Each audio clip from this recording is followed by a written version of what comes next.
Assalamualaikum warahmatullahi wabarakatuh. Perkenalkan, nama saya Utari Trihandayani, mata kuliah Teori Akuntansi, Prodi S1 Akuntansi. Dosen pengampu Bu Silvi Reni Cusiana, SE MAK, dari Institut Teknologi dan Bisnis Ahmad Dahlan. Di sini saya akan menerangkan tentang teori akuntansi, konsep laba.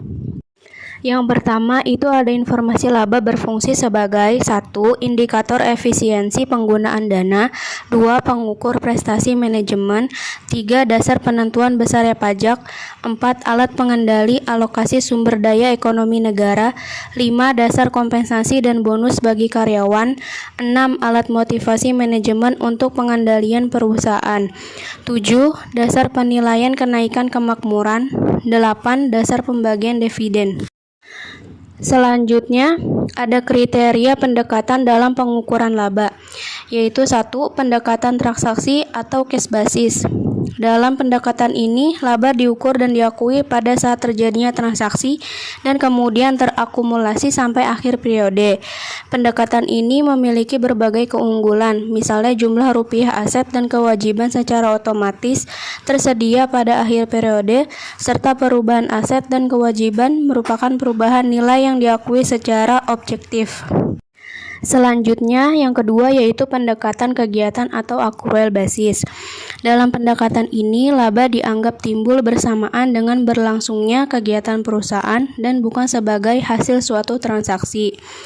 Dengan konsep ini, laba dapat dinyatakan telah terbentuk bersamaan dengan dilakukannya kegiatan operasi perusahaan. Dalam arti luas, yaitu produksi, penjualan, dan pengumpulan kas, walaupun secara realisasi belum terjadi transaksi secara real. Yang ketiga, pendekatan pertahanan kapital. Dengan konsep ini, elemen laba diukur atas dasar pendekatan aset kewajiban. Laba berdasarkan pendekatan ini berarti perbedaan nilai kapital pada dua saat yang berbeda atau kenaikan kapital dalam satu periode. Kapital yaitu selisih aktiva dan utang, terdiri atas 1. Kapital keuangan atau finansial, kekayaan dari sudut pandang pemegang saham. Yang kedua, kapital fisik, pengertiannya sama dengan aktiva. Selanjutnya, skala pengukuran kapital atau berhubungan dengan waktu, yaitu 1. Skala rupiah nominal. Jumlah rupiah yang digunakan sebagai pengukur adalah jumlah rupiah yang telah terjadi dan tercatat dalam akuntansi. 2. Skala daya beli konstan, yaitu sama dengan skala rupiah nominal, tapi skala pengukurannya seragam dalam unit daya beli konstan. Pengukuran laba berdasarkan konsep mempertahankan kapital atau capital maintenance. 1. Kapitalisasi aliran kas harapan, yaitu ditentukan nilai kapitalisasi investasi pemegang saham awal dan akhir periode. Nilai kapitalisasi itu yaitu nilai sekarang. 2. Harga pasar perusahaan. Itu dibagi menjadi dua, yaitu kapital fisik, yaitu kapital disusun berdasarkan jumlah rupiah yang investor bayar untuk seluruh kekayaan bersih perusahaan. 2. Kapital finansial, yaitu kapital disusun berdasarkan jumlah lembar saham yang beredar dikalikan harga saham pada awal dan akhir periode.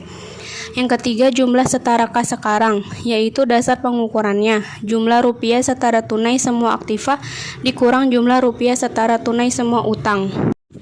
Yang keempat, ada cost historis, yaitu laba diukur berdasarkan selisih aktiva bersih awal dan akhir periode dengan cost historis.